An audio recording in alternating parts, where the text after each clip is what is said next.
Quem é que nunca acordou de um sonho que parecia tão real, mas tão real, que demorou uns segundos para entender que, na verdade, não era? Pois bem, no século XVI, o filósofo Michel de Montaigne pegou nessa ideia e levou-a muito, mas muito mais longe, com uma pergunta que nos perturba até hoje. E é essa a grande questão no centro do argumento de Montaigne. E olhem que isto não é só um quebra-cabeças filosófico, não. É um desafio direto à forma como a gente percebe absolutamente tudo à nossa volta. Então como é que o Montaigne constrói este argumento? Bem, ele começa com uma ideia que até nos é familiar, a da vida ser como um sonho. Mas depois dá uma reviravolta que sugere que essa ligação é bem mais literal do que a gente imagina. Essa é a frase que abre o jogo. E, sério, é preciso prestar bem atenção aqui. Ele não está a ser apenas poético ou a fazer uma metáfora bonita. Ele está a preparar o terreno para um argumento bem radical. O de que essa linha que a gente traça entre a vida e os sonhos talvez nem exista. Ok, para provar o que ele está a dizer, Montaigne começa por examinar a nossa mente, ou, como ele preferia chamar, a nossa alma. E a primeira observação dele é surpreendentemente simples. A nossa mente não se desliga quando dormimos. Pelo contrário, ela continua a funcionar de maneiras muito, muito parecidas. Reparem só nesta simetria. Parece um espelho, não é? O que Montaigne argumenta é que as nossas funções essenciais, viver, agir, pensar, não fazem uma pausa durante a noite. Então, se a nossa alma está igualmente ativa nos dois estados, com que base é que a gente diz que um é real e o outro não? Claro, isto levanta uma questão óbvia. Se as nossas mentes estão ativas da mesma forma, qual é, afinal, a diferença entre estar acordado e sonhar? E é aqui, na resposta do Montaigne, que a coisa fica realmente fascinante, porque não é o contraste óbvio que poderíamos esperar. Esta imagem dele é perfeita para entender a ideia. Normalmente a gente pensa, estar acordado é a luz do dia, dormir é a escuridão da noite. Mas o Montaigne diz que não, que ambos os estados existem numa espécie de penumbra. A vida acordada é só uma sombra um pouco mais clara da escuridão.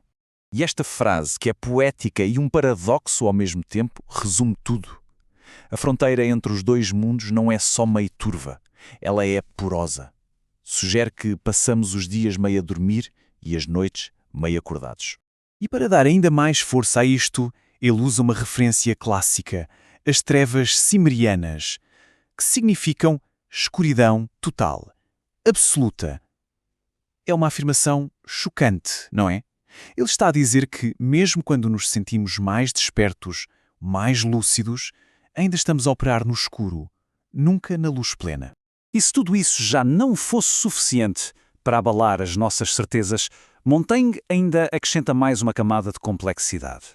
Ele argumenta que nós nem sequer conseguimos escapar dos sonhos quando estamos de olhos abertos. Vamos pensar um pouco.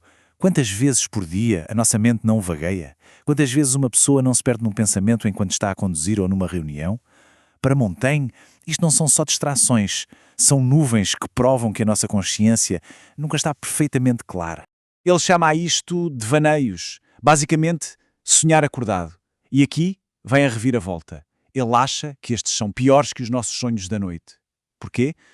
Porque pelo menos nos sonhos a nossa razão está, digamos, de folga. Durante o dia, estes devaneios tomam conta da nossa atenção e nós nem conseguimos afastá-los. Então, vamos juntar as peças. A nossa alma age da mesma forma, acordada ou a dormir. Ambos os estados existem numa espécie de escuridão.